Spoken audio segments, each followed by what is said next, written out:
Hello friends, आज हम the sunshine cat के बारे में पढ़ेंगे जो कमला दास ने लिखा है। The sunshine cat is a beautifully written powerful poem of 22 lines from the same collection summer in Calcutta. The sunshine cat ये जो पोएम है ये 22 लाइन्स का है और ये भी उसी कलेक्शन से लिया गया है जिसे एन इंट्रोडक्शन लिया गया था, summer in Calcutta. Okay, it is about disintegration and decline of A women. ये एक वुमेन के डिसइंटीग्रेशन और डिक्लाइन के बारे में है। किस तरह से वुमेन कितनी मतलब डिक्लाइन मतलब वो किस तरह से एकदम उसके साथ उसकी दुर्दशा हो जाती है, उसके बारे में लिखा गया है। The protagonist seems to have suffered from a nervous breakdown. इसमें जो वुमेन है, जो प्रोटागनिस्ट है, वो उसको नर्वस ब्रेकडाउन होता है। She is abused, locked up in a room and is finally reduced to being a cold and half dead women.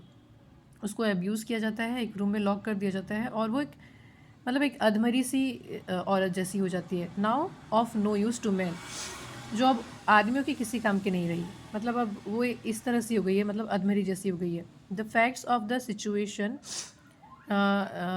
Is already familiar to us. हम लोगों ने पहले भी द इंट्रोडक्शन कमला दास में पढ़ा के बारे में पढ़ा है। ये जो घटना है वो एक्चुअली कमला दास के साथ हुई है, उनके हस्बैंड ने उन्हें लॉक किया था।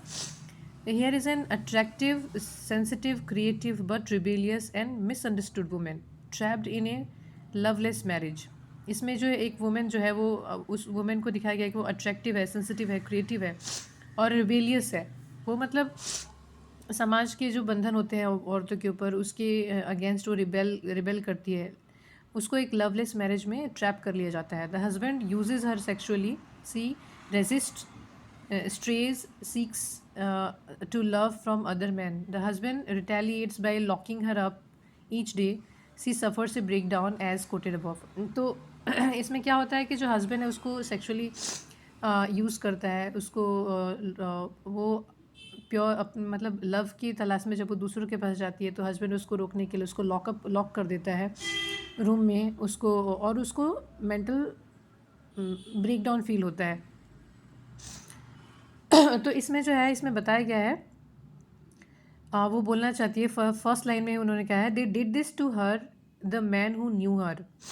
Who are these man? First, there is someone she loves who out of cowardice and selflessness betrays. Perhaps this is her first love, someone who she was hoping to marry but could not.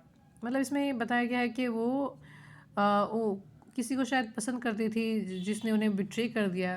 तो ये वो उनका husband नहीं है, ये दूसरा कोई है। उसके बाद आता है उनका husband. Then comes the husband who is described as someone who neither loved her nor used her but was a ruthless watcher.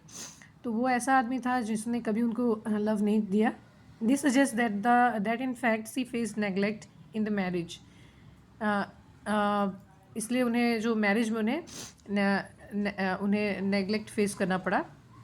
तो ये जो मैरिज की वजह से जो उनके अंदर जो ब्रेकडाउन हुआ, उससे वो उनका कंपल्सिव बिहेवियर हो गया।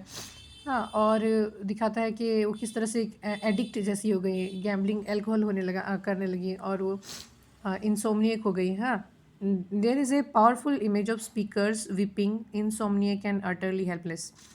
तो जो वुमेन है वो बहुत रो रही है, उनको नींद नहीं आती है, हेल्पलेस फील करती है। The poem ends with the poets confinement. इसमें एंड पोएम जो एंड होता है उसमें दिखाता है कि पोएम को मतलब पोइट को, मतलब इसमें जो लड़की औरत है वो किस तरह से उसको कॉन्फाइन कर दिया जाता है एक रूम के अंदर लॉक करके, with only a silver of sunshine line, a yellow cat to keep her company.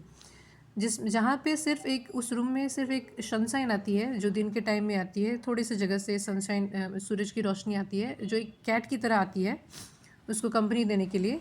Again the longing for sympathetic contact is stressed in the image of sunshine being like a cat. तो इसमें sunshine को एक cat की तरह symbolize किया गया है।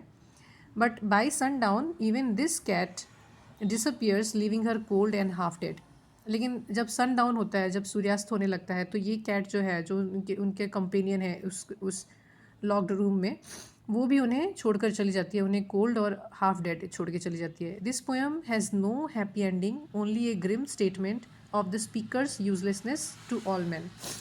इस पोएम में एक हैप्पी एंडिंग नहीं है, ये इसमें एक डिस्पेयर है, एक हेल्पलेसनेस है, होपलेसनेस सिचुएशन है. The last line again underscores her need to be loved, wanted, cherished, but her despair at not having the need fulfilled. तो उनका उनका मतलब लास्ट लाइन में भी है कि वो चाहती है लव्ड, मतलब कोई उनको पसंद प्यार करे, चेरिश करे, लेकिन उन्हें डिस्पेयर ही मिलता है, होपलेसनेस मिलती है और उनका लव फुलफिल नहीं हो पाता है.